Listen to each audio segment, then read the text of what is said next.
மல்லி, ஏ பங்காரி, எதுக்கு குரங்கு மாதிரி குதிச்சிட்டு இருக்க?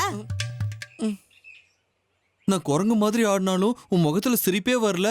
என்னாச்சு உனக்கு? ஏன் இப்படி மூஞ்சி உம்முன்னு வச்சு உக்காந்துருக்க? மனசுக்குள்ள கஷ்டமா இருக்கு பங்காரி. அது தெரியுது. அப்படின்னு கஷ்டம் சொல்லு. வீட்ல எல்லாரும் நேத்துல இருந்து சரியாவே பேச மாட்டேங்கிறாங்க. எல்லாரும் உம்முன்னு இருக்காங்க. யாரும் ஒருத்தர் முகத்தை ஒருத்தர் பார்க்க மாட்டேங்கிறாங்க. சுனிதா சித்தி வீட்டுக்கும் அப்படியே தான் போனாங்க. வந்த அப்புறமும் அப்படிதான் இருக்காங்க. அப்படியா? அங்க ஏதாவது சண்டையா இருக்கும். அந்த ஜக்கி ஏற்கனவே சண்டைக்காரரு. உங்க வீட்டுல ஒண்ணுன்னா அவன் 10ன்னு சொல்லிருப்பான். அத ஒரு மாதிரி இருப்பாங்க. நீ சொன்ன மாதிரி சண்டையெல்லாம் எதுவும் இல்ல. ஆனாலும் எல்லாரும் ஒரு மாதிரியா இருக்காங்க. எனக்கு ஒண்ணுமே புரியல. சரி, அதெல்லாம் விட்டுரு. உனக்கு ஒண்ணு தெரியுமா? இன்னைக்கு சாயந்தரம் 4 மணிக்கு ஒரு உற்சவம் இருக்கு. அது பேரு வசந்த உற்சவம். வசந்த உற்சவமா? அப்படின்னா? வசந்த உற்சவனா வசந்த உற்சவம், அவ்வளவுதான். தெளிவா சொல்றியா நீ? எதுக்கு தலையில அடிக்கிற? அதான் சொல்றேன்ல. தெளிவா சொல்லு. இந்த உற்சவத்துல கோவிலுக்குள்ள ஜனங்க சேருவாங்க. தண்ணி எடுத்து ஒருத்தர் மேல ஒருத்தர் ஊத்தி விளையாடுவாங்க. எல்லாரும் வீட்லயும் இருந்தும் குறைஞ்சபட்சம் ஒரு குடம், சில பேரு பெரிய பெரிய அண்டாளெல்லாம் கொண்டு வருவாங்க.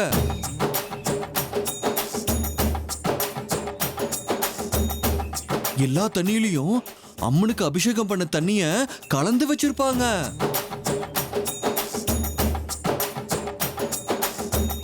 மஞ்சள், குங்குமம், சந்தனம் எல்லாம் சேர்த்து தண்ணிய கலரா மாத்திருப்பாங்க. அம்மன் உற்சவம் ஆரம்பிச்ச உடனே எல்லாரும் அந்த தண்ணிய ஒருத்தர் மேல ஒருத்தர் ஊத்தி விளையாடுவாங்க.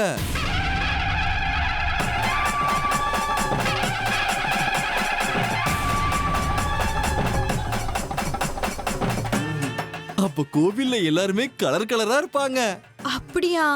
யோ பங்காரி, எனக்கும் அந்த உற்சவத்துல கலந்துக்கணும்னு ஆசையா இருக்கியா? லலிதா அம்மாவும் பாட்டி உன்னை விடணுமே.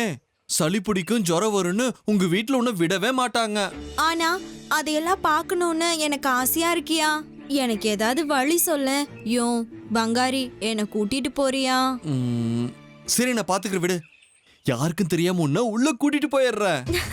என் செல்ல பங்காரி, என் தங்க பங்காரி. நீ வெக்கப்படுறியா?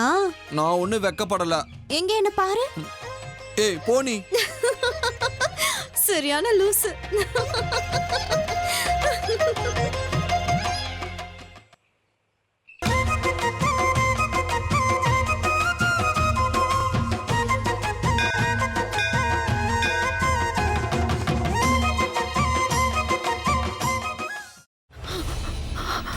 இதுக்கு மேல என்ன சொல்ல போற? சொல்றதுக்கு வேற ஏதாவது போய் இருந்தா சொல்லிடு. அவதான் ஏமாத்தி எல்லாத்தையும் என்கிட்ட இருந்து பறிச்சிட்டான்னு பார்த்தா நீயும் இப்ப அதே தான் பண்ணிருக்க. ஏன் ஆலியா, ஏன் இப்படி பண்ண? இந்த உலகத்துல பாட்டிக்கு அப்புறம் நான் யார் மேலேயாவது உயிரையே வச்சிருக்கேன்னா அது ஊ மேலதான் உனக்கு தெரியாதா? ஏன் இப்படி பண்ண ஆலியா? உனக்கு காசு பணம் அவ்வளவு முக்கியமா போயிடுச்சு. அதுக்காக நம்ம உறவை கூட மறந்துடுவியா?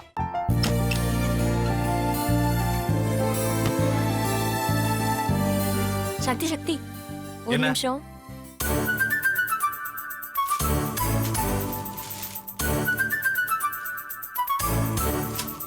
இந்தாங்க. என்ன இது? உங்களுக்கு பிடிச்ச பிராண்ட் செப்பல். இது என்ன, நான் தலையில வச்சுட்டு தூங்கணுமா? சரி, அதை விடுங்க. இங்க பாத்தீங்களா, டைம் பீஸ். இதோட அலாரம்க்கு தான் நீங்க டெய்லி எந்திரிக்கணும். அதெல்லாம் என் மொபைல்ல இருக்கு. முத்து, முத்து, என்னடி இவன் முத்துன்னு ஒருத்திய உருவாக்கி விட்டான். செல்விய மறப்பான்னு பார்த்தா எப்ப பார்த்தாலும் முத்து முத்துன்னு கூப்பிட்டு இருக்கான். முத்துவ கூப்பிட மட்டுமா செய்யறான், முத்துவ வச்சு என்னென்னமோ செய்யறான். நாம தான் இளிச்சவாய் மாதிரி வேடிக்கை பார்த்துட்டு இருக்கோம். என்ன முறைச்சு என்ன பிரயோஜனமாயா? உனக்கு வேற குரல் போயிடுச்சு. அடுத்து அவ செல்விய கூப்பிட்டானா என்ன பண்ண போற? உன்னுடைய விருப்பப்படியே நீ ராமநாத வீட்டு மருமகளா வாழ போற. கண்டிப்பா என்னுடைய ஸ்தானத்திலிருந்து அவன் உன்னை நல்லா பார்த்துக்குவான். அம்மா, டேய், அவரை பத்தி தான் உனக்கு தெரியும்ல. அவர் எந்த முடிவு எடுத்தாலும் அதான் ஃபைனல். நம்ம அப்பா வேணுமா வேணாமாங்கிறத நீயே முடிவு பண்ணிக்கோ. வாடா.